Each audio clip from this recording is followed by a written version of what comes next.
I'm very kid. Neighbor, he is stealing ducks when you are stealing phones. As High Commissioner, I was wrong. As Charandas Prasad, I reacted naturally how any person would have. I did not come here for that kind of abuse. I did not come here for that kind of abuse. If you're going to go down that road, I'll walk off. But it's all okay once they're talking. If they were talking, I could not have been here today. You got ADHD. I got that thing. No, calm down. I think I've done enough in terms of taking our team out of trouble from losing. Come on, Lou Taylor. That's good. I'm reading the script now, and the first person that comes to my mind to play a detective, Yes, but the an Chinese critic. erratic Mikhail detective, Rodriguez. is Mikhail Rodriguez. Why an African slap an Indian? Why a man and slap a woman? Look, how you deal with that? You deal with that. We must encourage platforms like this because it brings together different people and allows for discussions to take place in our country on a multiplicity of fundamental issues. Gildarie, you apologizing for something you think I did is wrong. I don't want you to do that, and you should not have done that.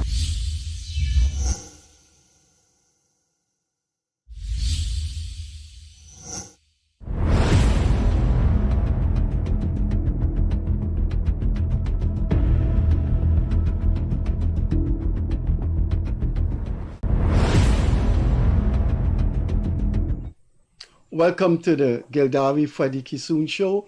This is a live program we recorded live. We're in the studio with our guest and we come live to you. You go to Guyanese Critic Facebook page or you type in TBN Guyana and we are live on YouTube.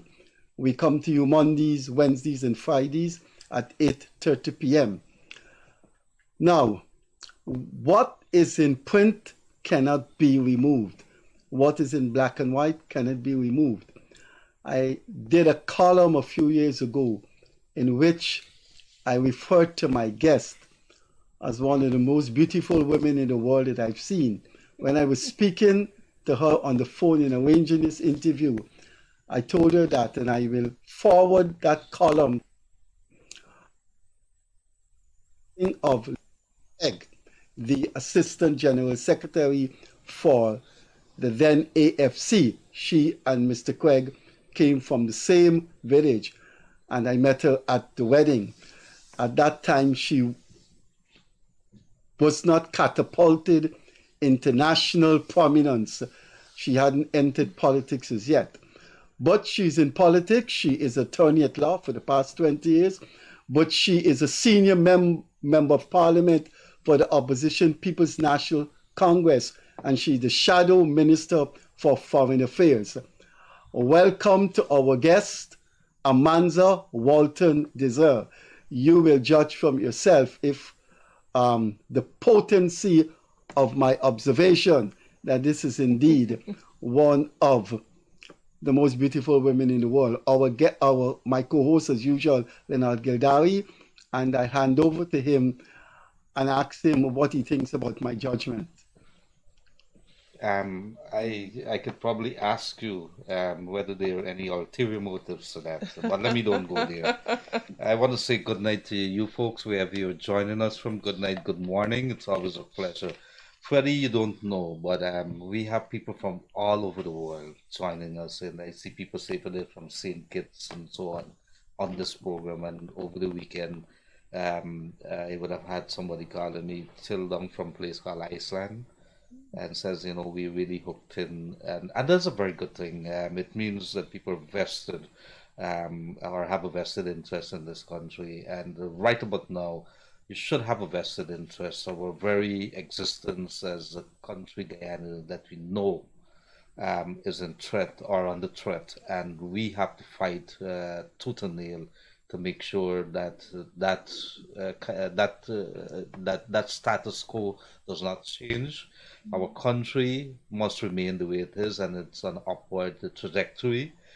Whichever government is in there, we as a people must demand that government do the utmost. They've sworn to it, and they have to take this country to the next level. And we have to continue having the conversation. With regards to the guests, I've been watching this young lady here with what she has been saying, her utterances during press conferences and so on. And why is that important? It does not matter to me who's in government. It matters to me who are the leaders of this country, because when they sit in that National Assembly, in Parliament, that lawmaking body, I'm interested in the laws that are being passed, and I'm also interested in what they could do for my children and the children of other citizens of this country. Because when we pass away, we transition, this country will have to continue, and it does not make sense to me for politicians to postulate themselves and say we want to go to parliament, and then they fade out of the spotlight and you can't hear nothing. There's not a legislation attached to the name. There's not anything that you could say that it did. And we must be able to say and call in our politicians and say, look, this particular legislation, this piece belongs to Ramjatan, or it belongs to Anandanlal, or it belongs to Manzo. So without further ado, we'll get into it, because there's a lot of things we want to ask her. But of course, hanging over our heads will be that situation in Venezuela, and we have to talk about that, whether we have done everything possible, whether we are on the right track, where are we at the moment, what are the analysis, because the opposition has made some calls within the last 3 days, which talks about a particular strategy. So I'm going to hand it over right back to Freddie, and who's going to lead off, and then we're going to see how this goes on. But it's a good thing that Amanza, as one of the policymakers, not policymakers, one of the legislations maker in this country, could be coming here. Especially sometimes the opposition would say, you know, we don't want to be part of this, and be scared of what some of the questions are going to be asked. It's good that our people come here, and it shows the character of that person, and it's good for me. Freddie Kissoon, over to you. Thank you. The usual protocol, Amanza, thanks for being here. Thank you for having me. Thank you, Leonard. Thank you for having me. Can you tell our viewers in unambiguous grammar and with pellucid energy that the opposition is united with all other stakeholders in repelling Venezuelan nonsense? Absolutely. I think we have been very, very clear about that ever since this issue intensified. You will recall that it was during the tenure of the previous government that this matter was elevated to the ICJ. And so we are on record as saying that there is no daylight between us and the government on facing this spurious claim to our Essequibo by Venezuela. And I hope that that is understood clearly and unambiguously, as you've asked. Having said that, we, however, as a responsible opposition, will need to point out where we believe that there could be improvements. And we have been doing so over the last few days. We would have called in the National Assembly when we had that joint sitting for a more robust education program. And as a little girl growing up in the countryside in the 80s, about the controversy with Venezuela, because there was a paradigm in schools where this whole thrust of patriotism was very, very vibrant and evident. So for me, for example, Monday morning assembly, we had to sing national songs. Friday afternoon assembly, we had to sing national songs. I have been going into schools and speaking with school children, and you're surprised that that is not a practice that is widespread. And so what that has done is really made dormant the patriotic spirit that we need to confront this threat right now. And we have to do everything in our power to awaken that patriotism again, so that we can effectively repel that threat. Well, I'm looking at the one of the press statements that would have been issued by the opposition last week, and you, as the opposition in which you were, I think, sitting at a press conference, they calling for robust and programmatic diplomacy to neutralize the Venezuela aggression. I don't know what that meant. I mean, I have an understanding, but for the people out there, what is it exactly you're saying to the people? We have a multi-pronged approach. I want to say we, the government has said that the Guyana government has a multi-pronged approach, which include at the school level, at various level, to sensitize the people. They even went to the border, and we've seen things. What is it that the opposition is saying that we can do additionally? So there's a wealth of human resources that could be deployed. Men and women who have, and that are still with us, who have a thorough understanding of the evolution of this controversy that could bring that to bear. What we're saying is that these people need to be deployed as envoys to various countries to make sure that we're constantly bringing our case and reinforcing the strength of our case as a way of maintaining our international support. And it has to be programmatic to the degree that it has to be continuous. And you have an idea that they're not doing that in the moment? We are not satisfied that they are. We're not satisfied that they are. And this is where you see the need for us to be fact-based and evidence-based in what we say. We have said to the government, we stand ready to assist. To my mind, what I had hoped to see was, for example, if the government was going to have a rally, that the opposition be invited to that rally. You guys have not been invited to No, anything? we've not been. We've not been invited to the rally. What we do have, as the general public has, is a notification of what the programs are that they intend to facilitate. I will say that to his credit, Minister McCoy did reach out to us to deliver some paraphernalia, literature, etc. But beyond that, we have not seen the level of involvement that would send the message that we truly are united. And I think more can be done. There, for example, various diaspora briefings that are planned. Have someone from the opposition, have a government minister, an opposition minister. In my view, if I were the government, I would deploy MPs across Essequibo. Every member of parliament and their equal number. Instead of sitting at a table, and this is me being the devil's advocate here, and having a press conference and saying to the government, let's have some programmatic solution to this. Could probably a white paper, whatever you want to call it, being prepared and say, look, these are what we propose. And we have 5 formats. Have 3 persons who are familiar with the World Court proceedings, and we put them at your disposal. We also want to sit with you to show you a joint front. Has that been done in very clear, unambiguous terms? That has been done in clear and unambiguous terms, and at several fora. We've done this at the Sectoral Committee on Foreign Relations. We have done it, and to the credit of the government, activated 2 very important mechanisms: the Sectoral Committee on Foreign Relations, as well as the Ministerial Advisory Committee that deals specifically with the matter before the ICJ. Now, what we are saying is that there needs to be a deepening of that involvement. So, for example, we have asked for weeks, how many Venezuelans do we have? What are the numbers? Where are they located?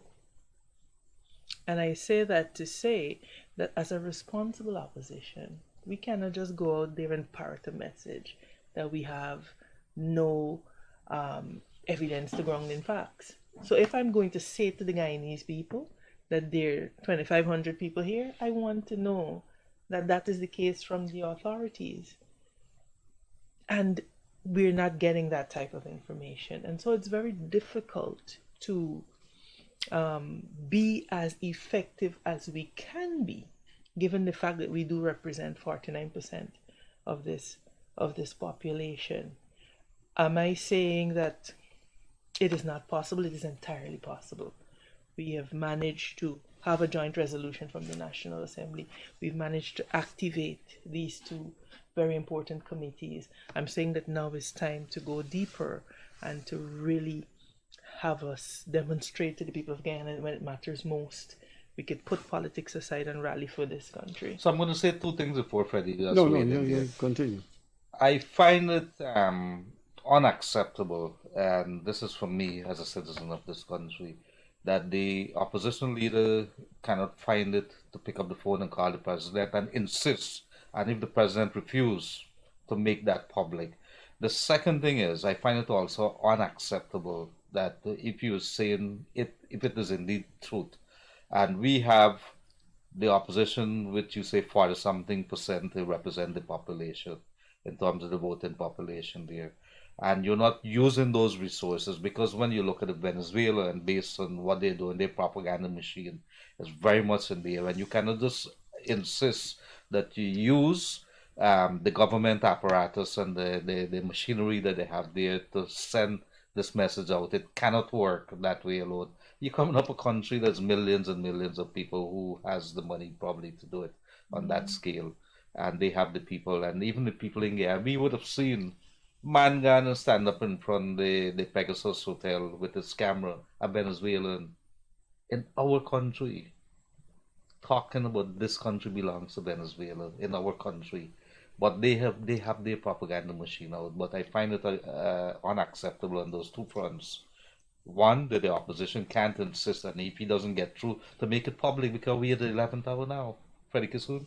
No, I think, but before you sure, come in, sure. Freddie, there are two things. I think the leader of the opposition is on record as indicating when he reached out to the president. He did that at the last press conference, and what were the responses that he got. So I want to dispel that. And the other issue, I heard you say, if it is true, rest assured that I try as much as possible to only allude to either things within my knowledge or facts. So what I'm saying here, I have no fear that it will be contradicted successfully. So I want to reiterate the deepening of this united thrust. And I've said to you what it could look like. Appearing together on fora, I know that there were some school appearances that, for example, Kamrad Ramjatan was on. We need to see more of that. And what we need to see more of as well as we are on that is that I am not satisfied with the current school outreach. I'll tell you why. Gathering students from various schools and putting them into one place does not, to my mind, drive home the importance of the issue. As a member of parliament, I have gone into schools. I went to my alma mater at the Mackenzie High School. And there is something about a member of parliament coming into a school to speak to students, a number of students, that signals the importance of the issue. And so we're not just going to another forum where we sit and we hear people speak, but you're seeing that investment of time. And we can do it. They got 60-something MPs in that National Assembly. If we are each deployed to a school, one school per MP, look at how much we can cover. Exactly. And so there are ways to do it. But again, it's all hands on deck. It has to be an all hands on deck approach, and we're here. Our hands are available. I want to look at the question of trust, and I'm trying to put myself into the mind of the government side. The vice president has accused not the PNC, a member of the opposition, the Alliance for Change, Ms. Catherine Hughes, of attributing a statement to him in relation to the Venezuelan rejection of the 1899 award, as saying that as president, he offered a sea lane route to Venezuela in exchange for Venezuelan acceptance of the border lines drawn up and accepted in 1899. And he was very upset about that. is there a problem of trust that you have a nationwide holistic approach to this problem, but opposition members can use rallies and use symposia and use fora to put a political spin to a national emergency? There is an issue of trust, and trust is something that goes both ways. And let me say this about the vice president. There is leadership and then there's leadership. And irrespective of whether he was upset, as you've put it, with what Mrs. Hughes said, at a time when you, as a sitting government, need to exemplify leadership, you fail. You call her a lowlife. And I hope that is met, Freddie, with the strongest of condemnation, because it is unacceptable by any measure. And so let's be very, very clear about that. There is no moving me from that position. With great responsibility. He is in power and he has a responsibility to act responsibly. Now, we have heard accusations flying all around. We've heard, the 1966 agreement reopened this issue. Why is that important at this time? We've been seeing missives in the papers accusing people of doing various things. My submission is that is irrelevant to the present moment. We have an adversary on our western border that is threatening our Essequibo. Forgive me if I do not wish to spend my energy on these things that will only serve to detract and to erode the trust that is necessary for this. I mean, my God, if we cannot demonstrate as a nation during this time, when the livelihood and the lives of Guyanese far and wide could potentially be under threat, then where are we heading as a nation? But Amanza, it cut both ways. I think I'd be failing in my journalistic duty if I don't ask or put forward a response to that. Mm-hmm. You cannot, in this time of crisis, accuse a vice president of saying things that plays into the hands of the Venezuelans, mm-hmm. and that could send a wrong message to the population. He did not offer a sea lane to the Venezuelans, and I think you have to understand his feeling when in a crisis like this, a senior opposition member can accuse him of having a confabulation with Venezuela on a matter that has been settled, and he went and raised a concession. He never did. He said he never did. In fact, it turned out there were evidence from the Venezuelan record that it was President Hoyt, through his emissary, Dr. Barton Scotland, that discussed the sea lane route. Now, surely Mrs. Hughes should have done her research. Isn't that a piece of recklessness? Look, let me say this, because I have seen video evidence of the VP discussing the issue of a sea lane passage. I have seen that. That has been played. How it came about, whether it came about. There's a genuine video? Well, it's difficult for me to say given the ability of AI these days. But the point is that I have seen that being played. So I was going to ask you if you have researched that, because I have heard you say he said he didn't say that. And I am not somebody that is willing to bet my professional reputation on something that Bar Jagdeo says without very, very cogent evidence. But I will say this. The time for petty politics has to be over. I will also say this, Freddie, that as a responsible opposition, we have to point out certain things. And I'll give you my personal view. This is Amanza's view on this matter. I believe that we continue to underestimate the seriousness of not what just is happening on our western border, but within our borders. You spoke about responsible legislation. The amendment of the Registration of Births and Deaths Act was one of the most reckless amendments ever tabled in our National Assembly. And go back to the Hansard. I stood on the floor and I warned, I begged, let us not do this. What did we do in the And for National the sake Assembly? of the people who were watching there, what were some of the things that that you So, warned so or you were worried the about? amendment of the Registration of Births and Deaths Act, what it did was that it whittled away at the legal framework for the issuance of a birth certificate to a late registrant.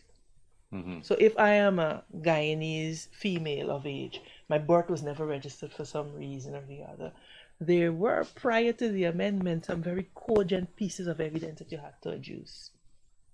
As is the case with most Caribbean English-speaking jurisdictions. An affidavit from your school, your clinic card, all of these records. What the legislation that the Attorney General brought, what it did was to do away with that and to put in a provision that said, in essence, a Toshao, a person of high standing in the community, do not quote me verbatim, it's been 2 years, but that is the extent of it, could swear an affidavit. And essentially that would be the basis upon which the GRO would issue a birth certificate to. But that is not in the event that those prior requirements could not be met. Isn't that? No. No. Let me get this clear for the sake of our viewers. Were there prior criteria, the school attendance? Are you saying that those have were been removed? superseded by this new provision that says basically a Toshao could swear an affidavit, and that will be the basis upon which a Toshao, a justice of the peace, and a person of high standing in the community. What we pointed out at the debate was two things. One, we said the government was being hypocritical. Because prior to that, they had amended Power of Attorney Act because Nandlal was there decrying the corruption among notaries, public, and justices of the peace, etc., in transferring people's properties. And so we said at the time, okay, you decried corruption now, so how are you placing this magnitude of power into the hands of the same person that you said was corrupt just now? But what that did is that it took away the protections offered and the due diligence that needed to be exercised, so that if I am from somewhere in Region 9 and I have a JP at Toshao, not meaning to throw or to impugn anyone, but imagine with me the possibility that will swear an affidavit and say, I am XYZ.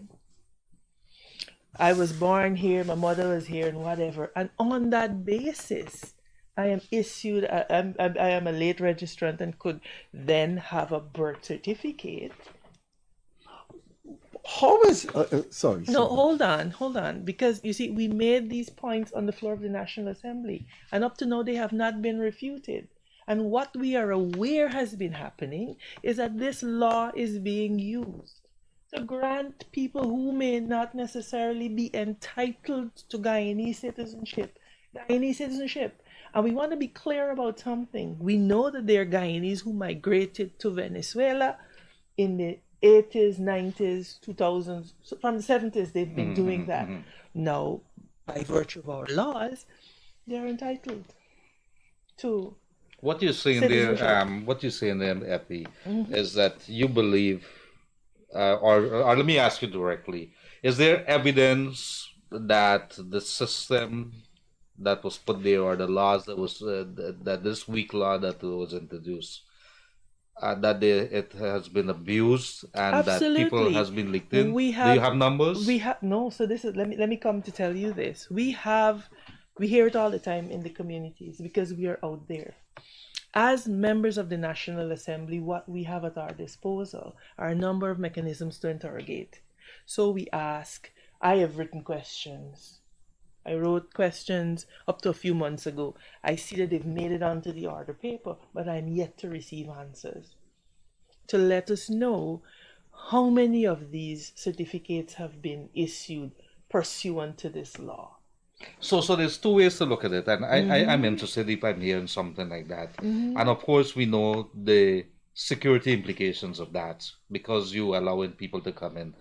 One, it could be that people see a loophole, take a big side, and bribe, and you know the system, how it works. You know what happens in Guyana. The second thing is there could be a suggestion that the government of the day has a deliberate policy to probably introduce, because I've heard that kind of thing being said, that there's a policy to just allow the Venezuelans to come in. Let's give them passports, let's give them ID cards, and they could for 2025. Your thoughts on that? Well, I didn't mean to be indirect in my accusation. I meant to be very direct about it because that is what has been happening. And this is Is what that a deliberate policy or corruption? Listen, I am firmly of the view that it is a deliberate policy. And I stood and I said it on the floor of the... Hold on, Freddie. I stood on the floor of the National Assembly and I said it. I warned then that what we will see is the insidious incursion of people into our system, overwhelming our system, overwhelming our public sector systems. I stood on the floor of the National Assembly and I said it. And people thought that I was being alarmist. I said the numbers would get to such a magnitude that they will put severe pressure on our education system, on our health system, on our security system. And we are seeing it today. We are seeing it today. So I didn't mean to be indirect. I meant to say it very directly. But who are you directing these action to? The government of the day. No. I'm talking about the people who overburden our system. If people are fleeing from unbearable situation, look, I remember last week, Carl Guyanese took a question from one of the school children. They were the opposition and the government and were addressing the school children. And the school child said, if there are too many Venezuelans coming here, and this was his reply. You can find a Guyanese in any part of the world. But I want to get back to the registration. But hold on, Freddie. Hold on a second. But the Guyanese that you'll find in any part of the world does not contend that 3/4 of whatever territory they're in belongs to them. And I keep... You can't blame the Venezuelans for what Maduro was doing. No. They went to the Square Revolution, supported Guyana. No, but Sunday. But Freddie, we have to be able, for the benefit of our population, to parse these issues. And you cannot suggest, particularly when the government is on record as saying that they are concerned that among the economic migrants, there are people who could pose security threats. They're on record as saying that. The president is on record as saying that. Jerry Govai, the national security advisor, is on record as saying that.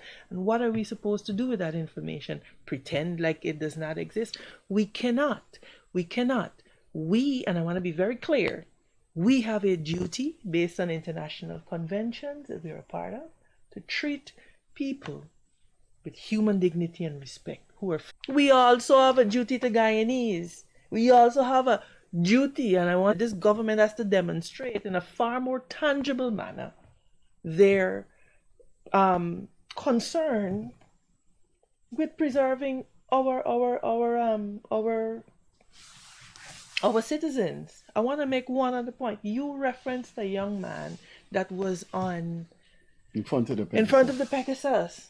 That young man also put up footage with himself and the vice president on social media, shaking the vice president's hand. Guyanese people are seeing those things, and it is causing concern. And I'm not prepared, Freddie, and I want to be very clear, to engage in the level of kumbaya that we need to, that will ignore that these are the fears of Guyanese people. We have a duty to assuage those concerns, but we cannot bury our heads in the sand. Politicians always speak in the name of the people. These are the fears of the Guyanese people. But I want to get back to some aspects of your thing about registration of birth. And you went on to describe the loopholes in the legislation, which you think is deliberate. And then you say you think people are being registered for purposes of beyond the law. And you think these people will be registering to vote. Is that what you're saying? I'm saying that is my assessment but of how the do you? situation. But why can't this be?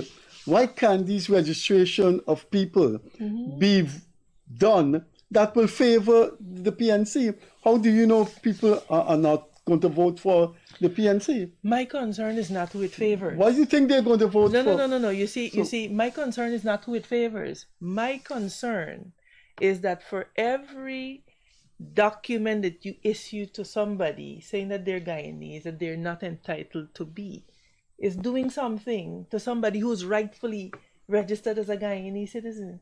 It is taking away their power to determine the course of their country. And that is my contention. I am wondering if, you see, there is conclusive evidence. There is a mountain of proof. And I think it has touched many of us. In fact, my daughter has a very personal friend who was born in Venezuela. They run a business here. I'm wondering if in the exodus of Guyanese in the late 70s and early 80s, with the crisis in Venezuela, these measures are not put in to make sure legitimate Guyanese are not delegitimized in terms of their natural place in Guyana. There is no way that it is delegitimizing them, because the laws as it relates to citizenship by descent remain in place. So it's not, it's not the same thing. No, these Guyanese that returning home may not have or meet the criterion of the only a thing school. No. They don't need to meet that. School record. They don't But need what to they meet that. They need how to simply... How they're going to get the birth certificate then? Because their parents are Guyanese. And so once their parents, our law is very clear that once your parent is Guyanese, you go there, you present the birth certificate, or they pull up the birth certificate record of the parent, and they issue you a red and white certificate, called a certificate of But suppose the parents themselves naturalization. are not in possession of these documents. We're speaking about children, but suppose there are people that in their 50s and 60s who were in Venezuela in the 70s and 80s that are coming back now. But those people, and I have encountered a number of these people, they do have their records, because they would have had to have had those documentation to register, etc., in Venezuela. So this is going to affect those people who, by the operation of law, are entitled to citizenship by descent. You know what the problem that we're having is that all we're saying to this government is to be transparent. Let us know. I'll give you an example. At the last Foreign Relations Committee, the minister made a statement that the majority of the people returning Was the minister, Todd? Guyanese were migrants. Yes. And I said to him, I'm not prepared to say that to the people of What he Guyana. said?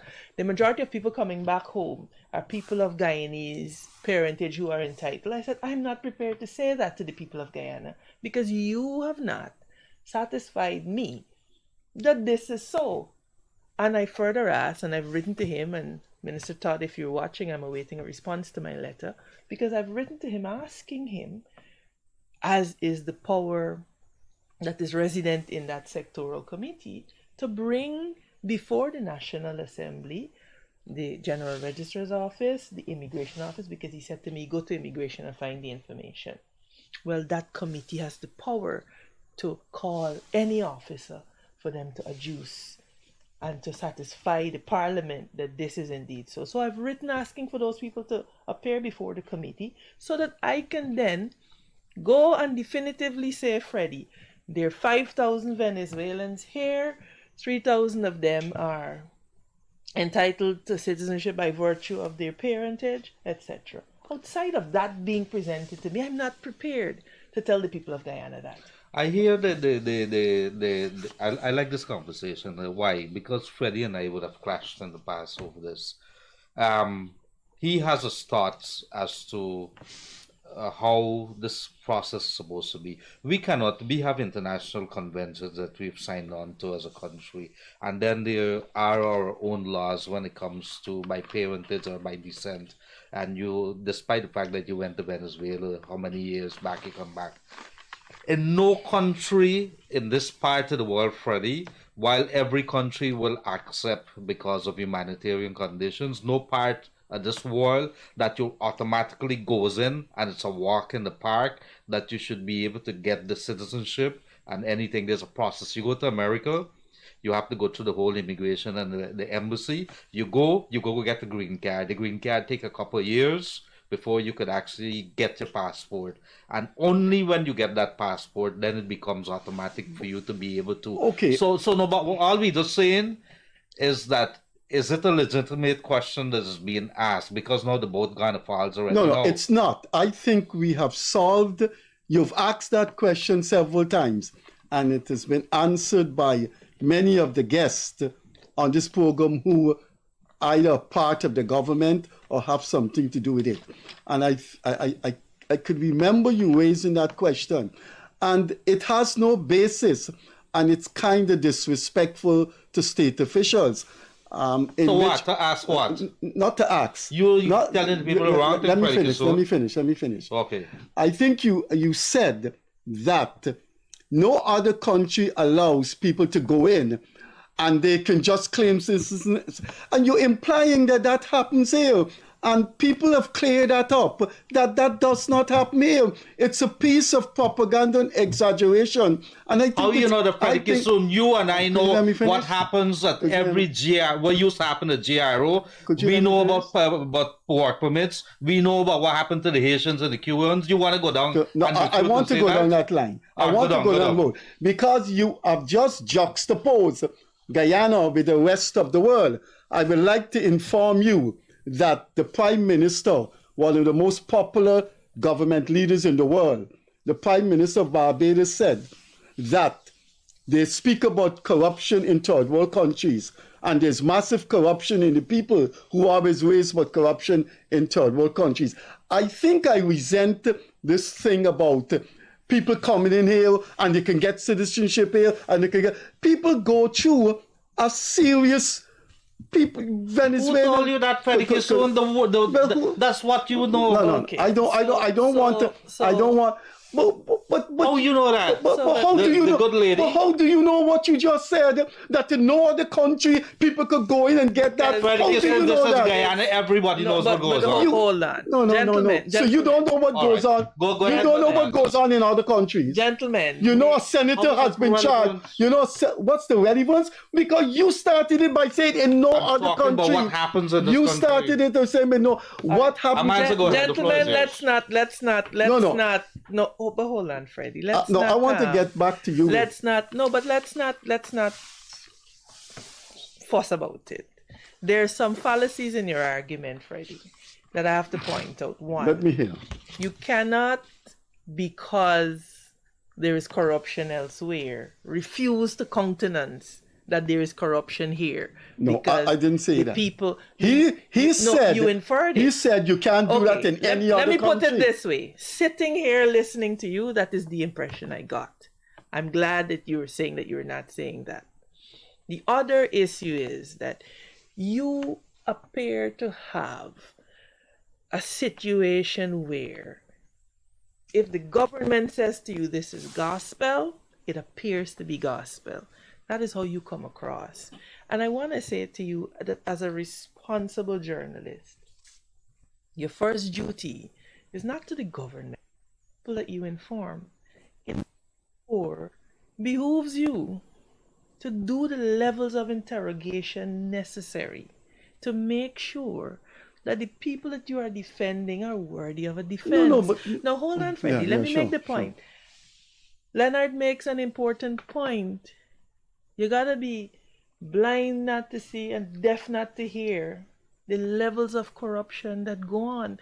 And let me tell you why this is something that, and particularly as independent media, that you have a pivotal role to play. Venezuela was once the 6th richest country in the world.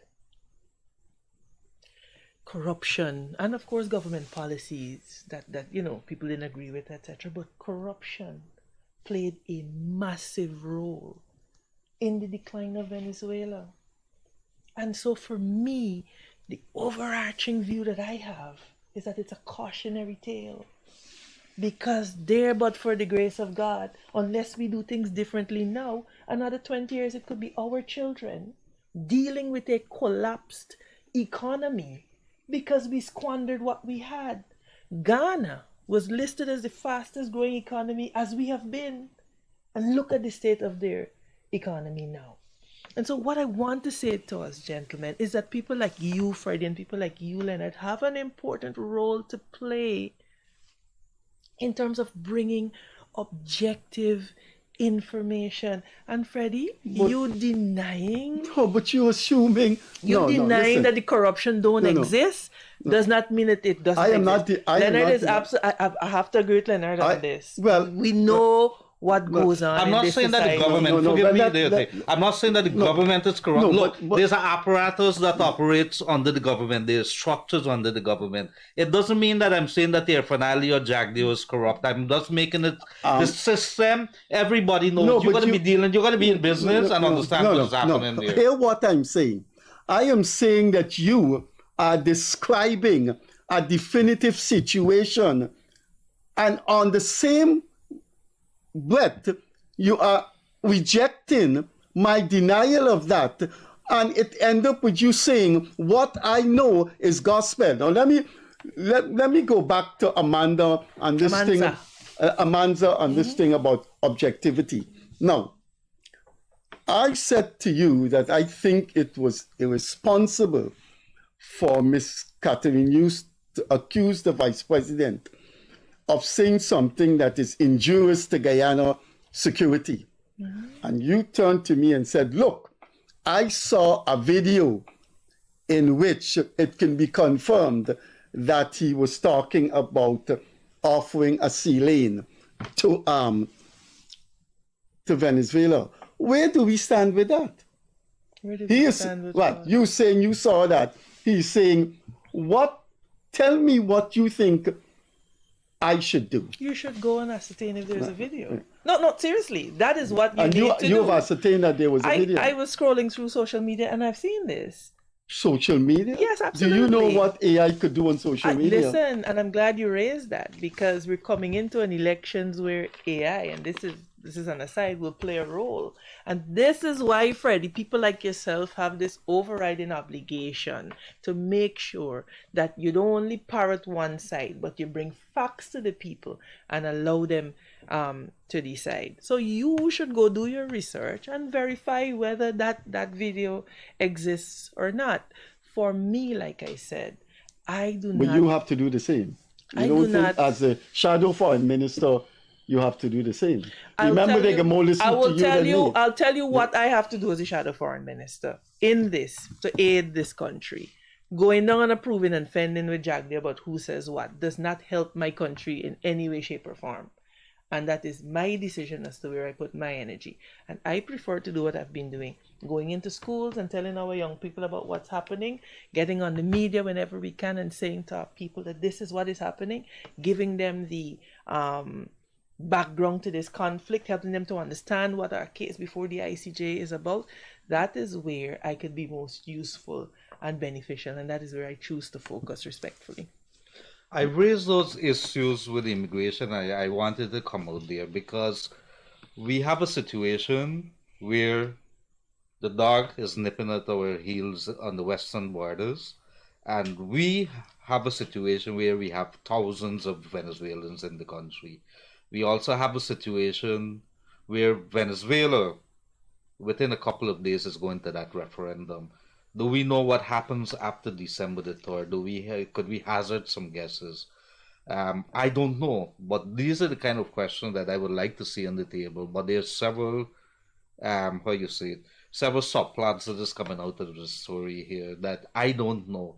But what Amanza said in the beginning about being sidelined, kind of out of the national front, and which I must tell you, Amanza, that I find it a little unacceptable too, that the opposition, if the government don't want to participate with them, let's assume that that's indeed the case. I see if you have 32 MPs who are scattered across this country, that they can do their own thing. And if you guys are doing that, I would say kudos. I don't know. Well, no. If you go, for example, as you know, we are shut out from state media. So the only media that we have at our disposal is social media. And if you go on my page, for example, you see that I've gone into several schools. We just had a meeting on Stabrook Square tonight before I came here. We have a symposium tomorrow in Sophia to meet with those residents, and we have planned that throughout the country. You shut out of private media? Of state media. Right. State media. But you have the private media. Yes. Stabrook and Kaito are almost anti-government. For me, it's not about anti or pro-government. For me, this is my bone of contention with that. We go into the National Assembly and we give a certain amount of money. We approve a subvention every year to state media. And that is not the PPP's money, that's the people of Guyana's money. And therefore, the opposition should be included on the state media. But I don't have a problem with that. Right? No. So the point that I'm making is that you are not as au fait with what we have been doing because it's not carried unless you follow our social media pages, which I highly recommend. And why would the private media not carry that? Oh, I have not said that the private media won't carry it. What I'm saying is that the state has a duty to carry it. Yeah, I know. And they're shirking in the duty. No, but you went on to say that people would know what you're doing because the state media. No, I said we're shut out from state media. So the active media that we have is social media. Of course, Stabrook News would carry articles from our press conferences, etc. But admittedly, the media with the reach across the length and breadth of Guyana is state media. You're part of the upper echelon of the opposition. Would you say that based on the assessment and intelligence and everything that's been coming to the opposition, that what Maduro and what Venezuela is doing is pelting a bluff ahead of the elections next year? Because the entire international community has come down against them, all the world bodies, the UN, CARICOM, OAS, everybody has come down. And I think that even Brazil has made statements, former presidents, everybody. What are your intelligence telling you? Well, look, at my level, I don't have access to the level of intelligence that you allude to, but my assessment of it is that it appears to be an attempt to shore up dwindling local support ahead of an election. It appears to be that. Mm-hmm.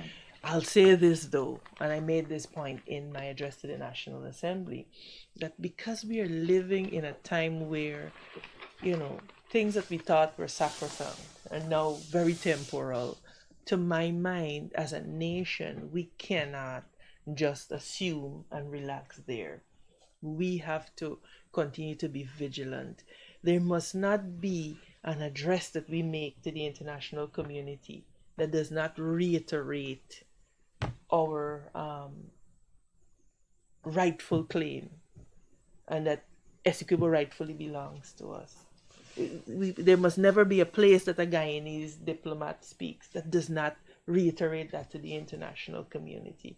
That is our only fortress, diplomacy. We don't have an army. We are being told, the Guyanese people, we must reassure each other that there'll be no invasion. Are you part, and this is not the PNC now, this is all of us. I'm speaking to you now as the attorney, Amanza Walton-Desir. Are you willing to assure people that they should carry on their business as usual, that you don't believe there will be an invasion? I don't believe that that come the 3rd you will see an invasion. And I come to that conclusion because of some of the factors that you alluded to. Venezuela's isolation, the overwhelming support of the international community, Plus the income, too much money. I don't. the fact that they're having their own economic struggles back home, and so I do not anticipate a marching across the borders. I will say again, Freddie, that in my mind, the threat to Guyana is the undermining of Guyana from within. And it's not to sound alarmist. But should we be There having is- this what is conversation? clear- Should No, we but be th- having this but- conversation right now, especially as a united front to No, Venezuela? listen. But when you say we that, are united. this is the second time you say no, that. because Freddie, people in again, Venezuela are listening to you? no, I am I've seen you. talking about. I know I mean, this. Gildarie. No. And let's be very clear, very, very clear. Essequibo belongs to us. That does not prevent us from addressing internal But should you do that at issues. this time? We You- have to make sure, and we will not be in a responsible opposition and not say anything. We have to make sure that, for example, our healthcare system is capable of providing healthcare for the vast numbers of people that will be here. Because not only will it affect the quality of healthcare of Guyanese citizens in their own country, but do we have the capacity to extend proper health care to those numbers? Our schools, do we have enough physical schools to be able to take on the numbers of children? So addressing these issues. So you're saying life goes on, and we not life goes on, but we must continue while we have our focus on that. We must continue with our business as usual. For me, I intend to continue with my business as usual. For me, my personal posture is one of heightened vigilance, one of making sure that I speak responsibly on the issue, one that makes sure that we continue to point out where there's room for improvement and how we can better it. Because if we fail to address our minds to what some of the clear and present concerns are, then we could be accused of being derelict in our duty to the people of Guyana. And I, for one, am not prepared to accept being accused of that. And so I regret if you see it as me saying, I shouldn't be saying this, but it's a clear reality that Guyanese children are going into overcrowded classrooms. What are we doing about that? It is a clear reality that our hospitals don't have doctors. What are we doing about that? You see, so I don't think it is a take away from the fact that we're unified against this spurious claim of Essequibo. Let me ask. You start.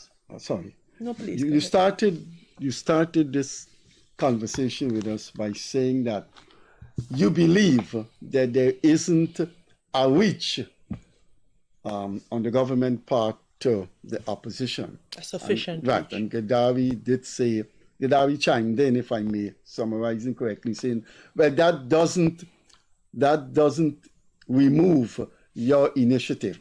I'm asking you now as shadow minister, because shadow minister in a conflict with another country becomes very important, the shadow minister and the opposition leader. I think the two of you would it be possible, or is it not an obligation on your part, before Sunday, to sit down with the leader and say, listen, we should draft a plan of action that involves a consensus and take this to the president's doorstep. Don't you think you have an obligation to do that, given your representation in Parliament? We have an obligation, and we have been carrying that obligation out. However, you must appreciate the situation that we find ourselves in, and I think the leader of the opposition pointed this out because he was asked this specific question, and he said, look, the government is the entity with all of the resources. We have said to them, listen, you all are going into the interior. Let us know.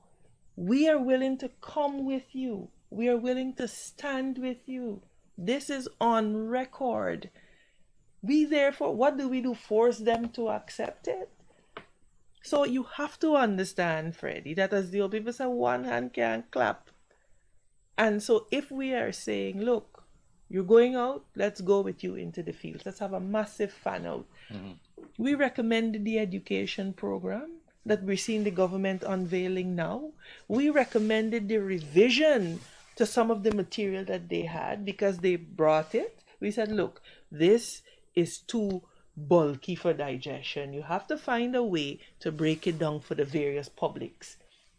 We said to them, look, what we want to encourage you to do is to, for every audience, because you remember Venezuela teaches their children from their small nursery school that Essequibo, this one of the reclamation, is theirs. And so we have to match that intensity. We recommended, look, get the cartoonists to begin to do cartoons for a certain audience addressing this issue. Then we have one for primary school. We were told that they're working with the Ministry of Education to craft those. I want to assume that some of the videos that we have seen, which are very, very good videos of nursery school children and primary school children, by the way, is the output of some of that. So what I'm saying in essence, Freddie, is that there has to be a deepening of the coordination and the collaboration. We must appear on the same stage. We must sit on the same TV program. The operator has signaled that we've gone 1 minute. Wow. So what I will do is ask you to sum up, or ask you to just have your final say to the people watching this program. And I will just say quickly, I will just bring the program down to a light level, and then you will conclude. There seem to be a matching mauve eyelash, mauve lipstick, and mauve scarf. Was that intended? No, the viewers can see it. I like to coordinate. What can I say? Well, I like to coordinate. Coordinate your last well, let me coordinate my last input. I want to thank you, gentlemen, for having me on. It's certainly a pleasure. And you know, my personal view is that you're Guyanese brothers, and I will speak to anybody anywhere as long as we agree that we are going to be respectful of each other. Look, gentlemen, we have a country to build, and for the first time we have the resources to be able to make a meaningful difference in the lives of Guyanese. But when you go out there today, Guyanese are telling you they're not feeling it, and we cannot turn a blind eye and a deaf ear to those cries. And so what I want to implore you, gentlemen, is to use your platform to heal this nation. We got to heal this nation.